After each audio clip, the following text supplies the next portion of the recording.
Ratusan santri di Palembang, Sumatera Selatan datang ke Pondok Pesantren Sultan Mahmud Badarudin di Kelurahan Talang Jambe, Kecamatan Sukarami, Palembang.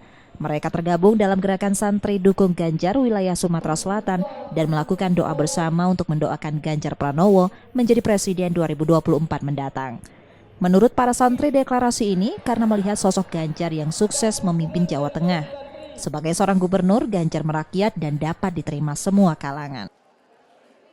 Kenapa alasan Pak Ganjar dukung menjadi Presiden 2024? Karena kami melihat potensi beliau hari ini.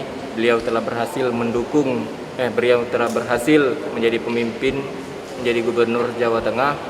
Beliau juga atas kedekatan beliau dengan masyarakat, atas kedekatan beliau dengan para ulama, para kiai dan para santri.